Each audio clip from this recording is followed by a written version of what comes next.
नमस्कार, जी न्यूज पर आपके साथ मैं अदिति त्यागी। जी हां, आपको बताएंगे भाईजान को कोरोना से नहीं आरोग्य सेतु ऐप से डर लगता है। पूरी खबर आप तक पहुंचाएंगे और बहस भी आपके लिए लेकर आए, लेकिन उससे पहले इस वक्त की बड़ी खबर ध्यान से सुने। दिल्ली अल्पसंख्यक आयोग के अध्यक्ष जफरुल इस्लाम खान, दिल्ली पुलिस ने देशद्रोह और धर्म के आधार पर नफरत फैलाने की धाराओं में FIR दर्ज की है।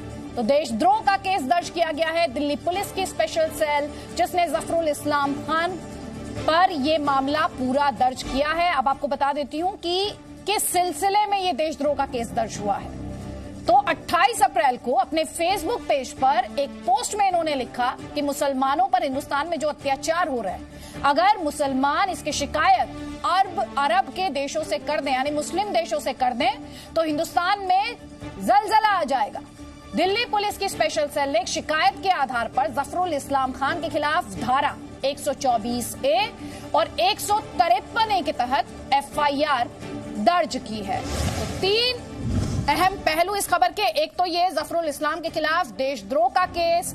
मामला यह है कि इन्होंने आपत्तिजनक टिप्पणी की थी, देश के खिलाफ टिप्पणी थी और अरब देशों से हिंदुस्तान में मुसलमानों पर हो रहे झूठे अत्याचार, जी हां, बड़ा आरोप लगा रहे थे कि हिंदुस्तान में मुसलमानों के साथ ज्यादती हो रही है और उसकी शिकायत अरब देशों से करने की बात कर रहे थे। और देखिए, ये वो टिप्पणी है जो इस वक्त आप अपने स्क्रीन पर देख रहे हैं। भारतीय मुसलमानों का साथ देने के लिए धन्यवाद कुवैत। हिंदू कट्टरवादियों ने सोचा कि मुस्लिम और अरब देश बड़े आर्थिक फायदे के लिए भारत में मुसलमानों के उत्पीड़न की परवाह नहीं करेंगे, लेकिन कट्टरपंथी ये भूल गए कि भारतीय मुसलमानों ने सदियों से इस्लाम की भलाई के लिए सेवा की है और इसके लिए अरब और मुस्लिम जगत में उनका काफी सम्मान है। हालांकि इस टिप्पणी को देख रहे हैं जब आप, तो आप ये भी सोच रहे होंगे कि खुद को हिंदुस्तान का मुसलमान भी कहते हैं और भारत के संविधान पर भी भरोसा नहीं करते। कम से कम इस टिप्पणी को देखकर ऐसा ही लगता है, क्योंकि अगर भारत के संविधान और भारत की न्यायिक प्रक्रिया और भारत की कानूनी व्यवस्था पर इन्हें भरोसा होता तो ये दरवाजा खटखटाने के लिए अरब देशों की बात ना करते, ये अपनी बात उठाने के लिए बाहर की बात ना करते, विदेश की बात ना करते। अगर इनको कोई चिंता है, अगर इनके कोई कंसर्न्स हैं, अगर इन्हें कोई शिकायत है, तो ये हिंदुस्तान में संविधान के दायरे में उसे दर्ज कराते, अपनी आपत्ति दर्ज कराते, न्यायपालिका के पास जाते, कानूनी प्रक्रिया का इस्तेमाल करते, ना कि इस तरह हिंदुस्तान की दुनिया में बदनामी करते और ना ही इस तरह से प्रोपेगेंडा चलाते। हमारे साथ 2 खास मेहमान हैं। गोपाल कृष्ण अग्रवाल जी हमारे साथ हैं और साथ ही ऋषि मिश्रा हमारे साथ हैं। सबसे पहले गोपाल कृष्ण अग्रवाल जी, आपका कमेंट ये देखते हुए, ये वही जफरुल इस्लाम हैं जिन्होंने हिंदुस्तान की बदनामी करने की कोशिश की थी अंतर्राष्ट्रीय मंच पर, हिंदुस्तान के खिलाफ गलत बयानी, हिंदुस्तान के खिलाफ प्रोपेगेंडा। बिल्कुल, यह पूरी तरह से, जिस तरह से जो कोरोना की फाइट है उसके लिए पूरे देश को एक साथ खड़े होकर काम करना चाहिए। तो कुछ लोग इसकी पूरी जो लड़ाई है भारत की, उसको कमजोर करने का ही काम कर रहे हैं। इस तरह के कंफ्यूजन जनता में क्रिएट कर रहे हैं। ये तब तो सरकार पूरे विश्व में, हमारी सरकार भी और पूरे विश्व की जो सरकारें हैं, वह कोशिश कर रही है कि इसके लिए इंफॉर्मेशन कलेक्शन बहुत जरूरी है। और इस तरह की झूठी खबरें फैला के, अफवाह फैला के कि इसमें डेटा चला जाएगा, ऐसा कौन सा डेटा है जो सरकार के पास नहीं है? जी, आप आरोग्य सेतु पर अपनी टिप्पणी दे रहे हैं। मैं यहाँ पर बता रही हूँ हमारे दर्शकों को कि जफरुल इस्लाम जिन्होंने हिंदुस्तान के खिलाफ आपत्तिजनक टिप्पणी क्या रही, वो हमने अभी अपने दर्शकों को बार बार सुनाई है। देखिए, एक बार फिर आपके स्क्रीन पर आई है। उसके तहत दिल्ली पुलिस द्वारा जो केस दर्ज किया गया है, देशद्रोह का जो केस दर्ज किया गया है, उससे जुड़ी हुई खबर लगातार हम अपने दर्शकों तक पहुंचा रहे हैं। ऋषि मिश्रा, जल्दी से आपका कमेंट सर। अदिति जी, पूरे जिम्मेवारी के साथ कहना चाहता हूं कि कुछ जाहिलों की जाहिलता ने पूरे देश समाज को कटघरे पे खड़ा कर दिया, चौराहे पे खड़ा कर दिया। ऐसे जाहिल लोगों से समाज और देश को बचना चाहिए और इन जाहिलों पे सख्त से सख्त कार्रवाई होनी चाहिए।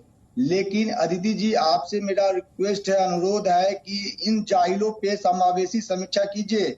यदि मौलाना साद और ये जो बयान आप बता रही हैं वो जाहिल हैं, तो सुरेश तिवारी और ब्रिजभूषण शरण, ये भी जाहिल के कैटेगरी में ही आते हैं जो सामाजिक समरसता को खत्म करने का प्रयास कर रहे हैं। यदि कोई सब्जी वाला, कोई वेंडर वाला यदि किसी कॉलोनी में सब्जी बेचने जाते हैं तो उनका सुनिए मेरी बात ऋषि मिश्रा, एक तो आप ये जो two wrongs make a right करके, ये जो two wrongs make a right करके, two wrongs make a right करके जो आप अपना जस्टिफिकेशन ऑफर करने की कोशिश करते हैं, आप जानते हैं मेरी बहस में मुझे इस बात पर सख्त आपत्ति है सर। आप जफरुल इस्लाम की बात यहाँ पर कर रहे हैं। जफरुल इस्लाम ने क्या किया था, जरा वो टिप्पणी ले आए एक बार फिर से स्क्रीन पर, जल्दी से वो टिप्पणी ले आए। हिंदुस्तान के खिलाफ प्रोपेगेंडा कौन चला रहा है, हिंदुस्तान को बदनाम कौन कर रहा है, आपके और मेरे मुल्क को, आपकी और मेरी पहचान, हमारे देश को बदनाम कौन कर रहा है सर? उस पर बात करने से आप लोग कतराने लगते हैं। दो लाइनें आती हैं ऐसा होना चाहिए और उसके बाद आप आ जाते हैं सियासत करने पे सर। हम सही और गलत का फर्क हमारी सियासत कब सीखेगी सर? कुछ बातें सुनिए मेरी बात सर, विरोध के लिए विरोध के लिए पॉलिटिक्स नहीं हो सकती है सर, देश के खिलाफ पॉलिटिक्स नहीं हो सकती है। आप तो सरकार की पॉलिसी पर क्वेश्चन उठा सकते हैं, आप सरकार को कटघरे में खड़ा कर सकते हैं, पर देश की तो बदनामी मत कीजिए, उसको तो मत अलाउ कीजिए, उसको तो मत जस्टिफाई कीजिए सर। नहीं, वो गलत है, भारत का इंटरनल मामला है। यदि तो आप भारत के अंतर और चलिए अब रुक करेंगे हमारी इस वक्त की बहस का, जिसके तहत हम आपको बता रहे हैं कि कोरोना के खिलाफ लड़ाई को एक तरफ धारदार और असरदार बनाने के लिए सरकार ने आरोग्य सेतु मोबाइल ऐप को बड़ा हथियार बनाया है और इसी के तहत केंद्र सरकार ने सभी सरकारी और निजी कर्मचारियों के लिए इस ऐप को डाउनलोड करना जरूरी बना दिया है। इसी पर अब सियासत हो रही है। सियासत कैसे हो रही है? एआईएमआईएम के अध्यक्ष असदुद्दीन ओवैसी इस पर एतराज जता रहे हैं। वो कह रहे हैं ये साजिश भरा ऐप है।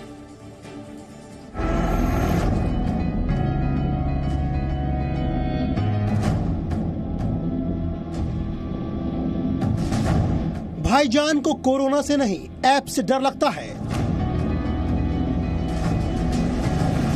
कोरोना के खिलाफ लड़ाई कमजोर कर रहे हैं ओवैसी।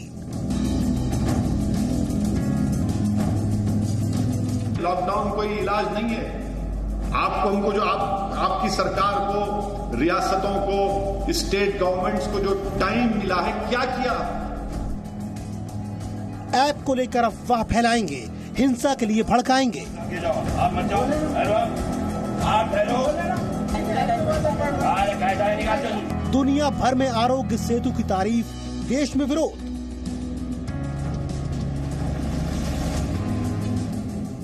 महामारी से महायुद्ध में भारत का विलेन कौन?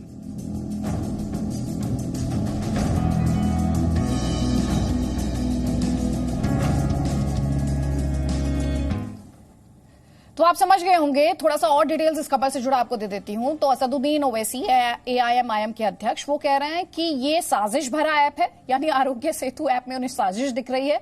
इंटरनेट फ्रीडम फाउंडेशन के एक ट्वीट का हवाला दिया और कई सवाल उन्होंने उठाए। दरअसल इंटरनेट फ्रीडम फाउंडेशन कह रही है सरकार मोबाइल लोकेशन डेटा के इस्तेमाल का कानूनी आधार नहीं बता रही है। आरोग्य सेतु ऐप को 7.5 करोड़ से ज्यादा लोग डाउनलोड कर चुके हैं। यहां पर आपको यह भी समझना है, एक तरफ ये सियासत है, ये सवाल है, तो दूसरी तरफ वर्ल्ड बैंक, गूगल, एप्पल जैसे प्रतिष्ठित संस्थान आरोग्य सेतु ऐप की तारीफ कर चुके हैं। यानी कुल मिलाकर जिस ऐप की दुनिया भर में तारीफ हो रही है, हिंदुस्तान में उसी का विरोध हो रहा है, जो कि समझ से परे है। कई खास मेहमान हमारे साथ हैं, लेकिन सवाल हमारा इस बहस का यह है, भाईजान को कोरोना से नहीं ऐप से डर लगता है। कोरोना के खिलाफ लड़ाई कमजोर नहीं कर रहे हैं क्या ओवैसी? ऐप को लेकर अफवाह फैलाएंगे और लोगों को भड़काएंगे। दुनिया भर में आरोग्य सेतु की तारीफ, तो फिर देश में विरोध क्यों? महामारी से महायुद्ध में भारत के विलेन कितने हैं और कौन कौन है? कई खास मेहमान लगातार हमारे साथ। एक कमेंट मौलाना सईदुल कादरी में आपका ले लेती हूं सर। असदुद्दीन ओवैसी कभी ऐसे सजेशंस दिए, उन्होंने ऐसे सुझाव दिए जिससे कोरोना के खिलाफ इस जंग को मजबूती मिले, सिवाय इस तरह की बातों के कि मुसलमानों को टारगेट किया जा रहा है, ये तो प्रीवेसी डेटा जो है उसको लेकर इनको आरोग्य सेतु ऐप में साजिश नजर आती है? सर कुछ कंस्ट्रक्टिव करेंगे, सकारात्मक होगा कुछ? का ताल्लुक है, आप जानते हैं कि सुप्रीम कोर्ट में भी ये केस चला और जब आधार कार्ड का डेटा का मामला आया तो सुप्रीम कोर्ट ने कहा कि बैंकों को कोई हक नहीं है कि वो आधार कार्ड मांगे, ये वॉलंटरी होना चाहिए। उसके बाद में दूसरे जगहों पर भी आधार कार्ड को जैसा टेलीफोन कनेक्शन के लिए इस्तेमाल करने के लिए रोका गया। तो ये हमारी अदालतों ने प्राइवेसी को माना है और उसकी जो है सेफगार्ड करने के लिए अपने ऑर्डर्स भी दिए हैं। अब यहाँ पर जो है ना सिर्फ बायोमेट्रिक डेटा दिया जाएगा, बल्कि आपका लोकेशन डेटा भी इस ऐप में आ जाएगा। तो इंटरनेट फ्रीडम फाउंडेशन ने ये कहा कि आप ये जो लोकेशन आदमी का जो आप मांग रहे हैं, तो इसका जो है क्या आधार है, कानूनी क्या आधार है। तो मैं समझता हूं इसमें बहुत वैलिड पॉइंट है जो असदुद्दीन ओवैसी साहब ने उठाया कि आदमी अब हिंदुस्तानी कोई भी अपना टोटल लोकेशन यानी प्राइवेसी खत्म हो जाएगी। जहां जाएगा हुकूमत को मालूम पड़ेगा कि कहां है। जैसा कि आपको याद होगा कि एयरलाइंस के टिकट से मरबूत करने की बात आई या रेलवे टिकट से मरबूत करने की बात आई, तो लोगों ने एतराज किया कि आप क्यों जानना चाहते हैं कि मैं कहां से कहां ट्रैवल किया।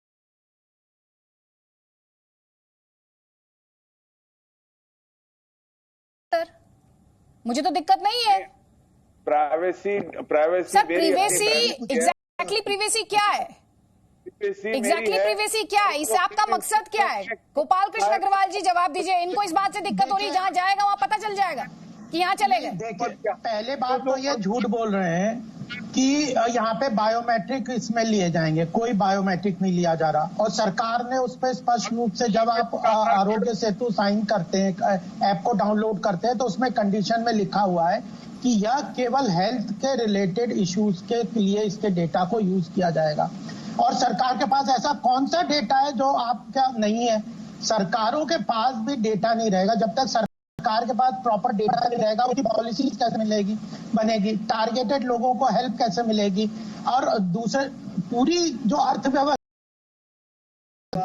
के ऊपर चलेगा कि जो लोग इन्फेक्टेड हैं उनके आप संसर्ग में आए क्या, 1 मीटर की दूरी में भी अगर आप उनसे गुजरते हैं तो आपको अलर्ट आएगा। किसकी सुरक्षा हो रही है? क्या ये ओवैसी साहब की सुरक्षा इससे नहीं हो रही? वो घर में बैठे हुए, अपने आलीशान बंगलों में बैठे हुए अपने आप को सुरक्षित समझते हैं, और आम जनता जो सड़कों पे घूम रही है उनकी सुविधा और सुरक्षा के लिए जो सरकार ने इतना महत्वपूर्ण कदम उठाया है, उसको वो उसके प्रति गलत इंफॉर्मेशन। ठीक है सईदुल कादरी, मौलाना सईदुल कादरी, जल्दी से आपका काउंट आउट, उसके बाद मैं पवन दुग्गल जी बुलाऊंगी इस डिबेट में। कौन सी इंफॉर्मेशन है जो आपकी प्राइवेट इंफॉर्मेशन है? ठीक, let me get the count up please जी। आप इसके जीपीएस बंद कर देंगे तो आपकी लोकेशन बंद हो जाएगी। जब आप बाहर जाते हैं तब आप इसकी जीपीएस ऑन करिए ताकि आप कहाँ घूम रहे, सरकार को आपकी सुरक्षा चाहिए। आप बंद कर दीजिए ना आरोग्य। ठीक सर, जब ठीक है sir, I got your point, thank you. मौलाना सईदुल कादरी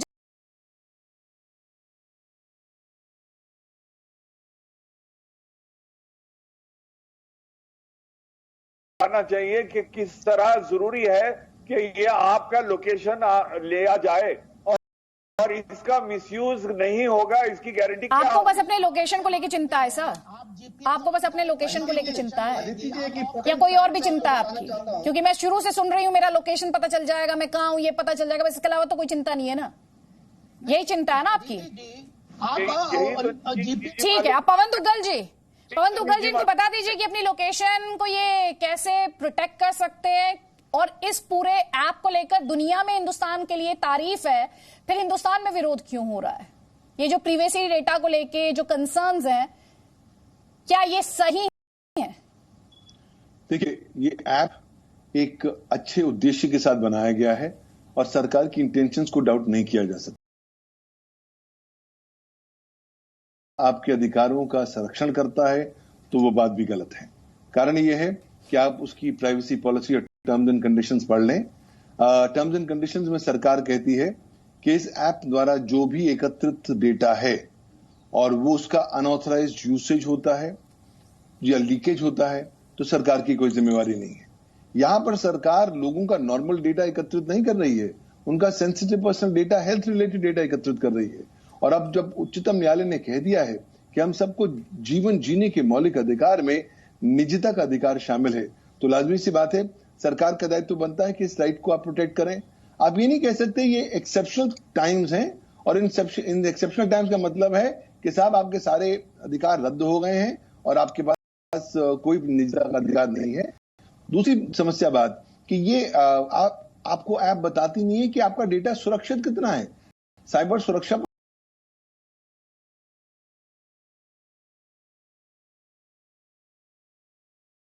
तीसरी बात, अगर आप इसके दस्तावेजों को देखें जो terms and conditions of privacy policy है, तो ये ऐप ये नहीं बताती कि ये ऐप किस तरीके से भारत के सूचना प्रौद्योगिकी कानून और उसके तहत जो रूल्स एंड रेगुलेशंस हैं, खासतौर पर इंफॉर्मेशन टेक्नोलॉजी रूल्स 2011 के प्रावधानों का पालन कैसे करती है। ठीक है सर, अब आप दो बातें कर रहे हैं। आप कह रहे हैं सरकार इस ऐप को लेकर आई, सरकार के इंटेंशन और मंशा को डाउट नहीं किया जा सकता है, लेकिन फिर आप इसी ऐप के लूप होल्स उठाकर सवाल भी पूछ रहे हैं। तो एग्जैक्टली इस ऐप पर आप जैसे साइबर एक्सपर्ट्स कहां पर खड़े, अगर आप 20 सेकंड्स में मुझे बता पाए। मुझे लगता है कि ऐप आज की तारीख में जरूरी है, लेकिन इसके अंदर जो प्राइवेसी संबंधी प्रोटेक्शन जो नहीं है वो डालने की आवश्यकता है। साइबर सुरक्षा को ज्यादा प्रबल करने की जरूरत है और आईटी एक्ट के प्रावधानों का पालन करने की जरूरत है। ये तीन चीजें पहली बात कि यह जो ऐप है कभी भी आप इसको डिसकंटिन्यू कर सकते हैं, डिलीट कर सकते हैं अपने एंड्रॉयड फोन से या आईफोन से।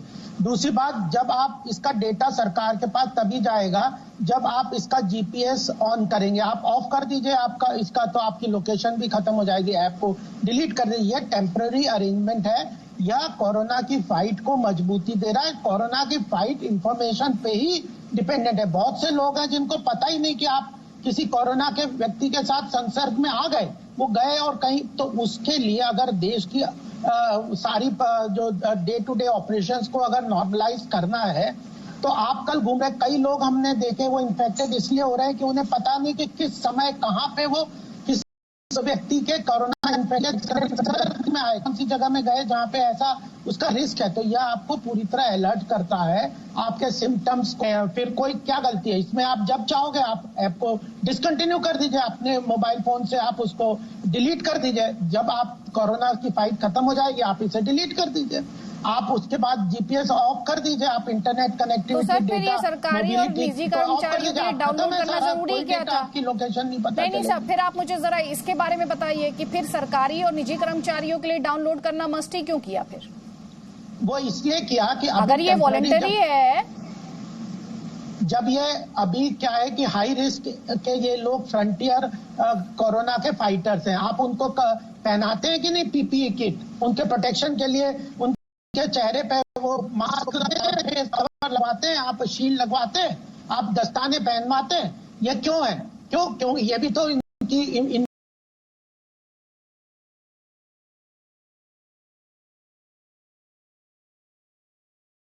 से क्या बात कर रहे हैं गोपाल कृष्ण अग्रवाल जी?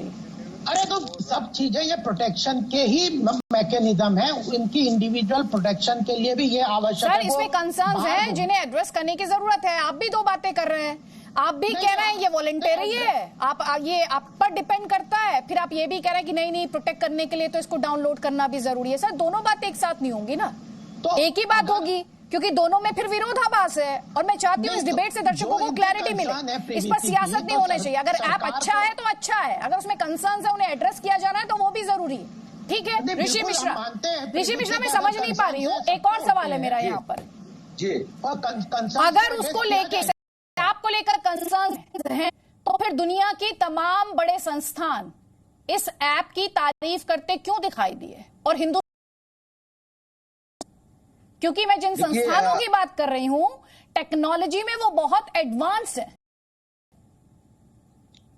अदिति जी दुग्गल साहब जो हमारे एक्सपर्ट हैं उनके बात से मैं सहमत हूं। सरकार का उद्देश्य सकारात्मक रहा है इस ऐप को लेके, लेकिन सरकार ऐप लाने से पहले आम आवाम से संवाद क्यों नहीं की? दूसरा वो डाटा को लेके है कि क्या डाटा जो आम लोगों का डाटा ये सरकार इकट्ठा करेगी? क्या ऋषि मिश्रा संवाद कैसे करेगी? क्या संवाद करती सरकार? पहले आप मुझे थोड़ा सा बताएं जरा। अदिति जी सुन तो लीजिए। नहीं सर, आप एक पॉइंट ऐसे बोल रहे हैं, आप कुछ भी बोल देंगे ना सर। ये करोड़ों लोगों का प्लेटफॉर्म है, सब कुछ भी नहीं बोल देंगे। अब सरकार संवाद कैसे करती? आप बताइए मुझे।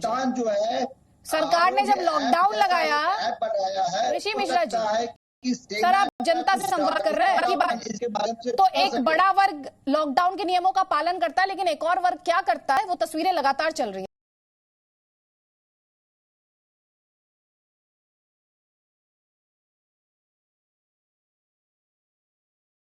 बना रखा है, हो सकता है कि हमारे सेना के अधिकारियों का डाटा पाकिस्तान चुरा ले। इस पे सेना ने भी आपत्ति दर्ज की है और सेना को सतर्क किया है। गोपाल कृष्ण अग्रवाल जी, ये कि सेना को आरोग्य सेतु नहीं लेना चाहिए, नहीं लेना चाहिए। इसके अगर आपको कोई कंसर्न है, यदि नहीं आपके कंसर्न है तो सरकार को बताइए ना। ओवैसी साहब पब्लिक में जिस तरह से कंफ्यूजन क्रिएट कर रहे हैं, जिस तरह से इस पूरी प्रक्रिया को सैबोटेज कर रहे हैं, तो यह कोई ठीक तरीका है क्या? आरोग्य सेतु ऐप को लेके हो, जल्दीबाजी में लिया हुआ कदम है सरकार का। जनवरी में से इसकी तैयारी हो रही है, ऐसे जल्दबाजी में 7.5 करोड़ लोगों के लिए ऐप समझा तरीके से और ग्लोबली जिसको एक्सेप्ट किया जा रहा है।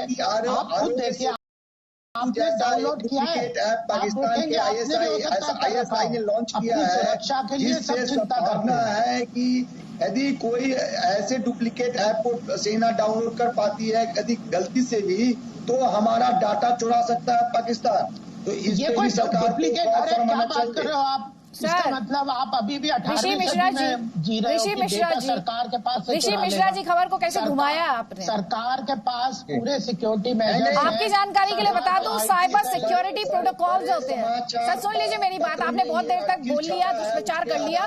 साइबर सिक्योरिटी प्रोटोकॉल्स होते हैं ताकि ये इंश्योर किया जाए कि सिक्योरिटी में किसी तरह का ब्रीच ना होने पाए।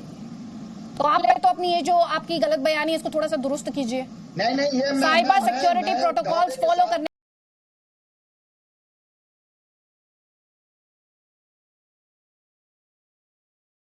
पवन उग्गल जी, नहीं कर पा रही है। अब जो एक आम व्यूअर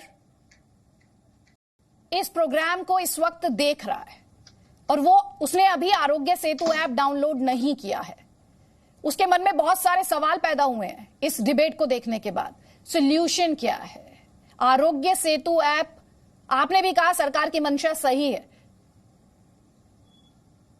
देखिए, सॉल्यूशन ये है कि अगर आप कंटेमिनेशन एरियाज में हैं तब आपके पास कोई विकल्प नहीं है, तब आपको जरूर लेना चाहिए। क्यों? क्योंकि अल्टीमेटली ये पूरे राष्ट्र का जो संघर्ष है कोविड-19 के बरखिलाफ, उसको स्ट्रेंथन करेगा।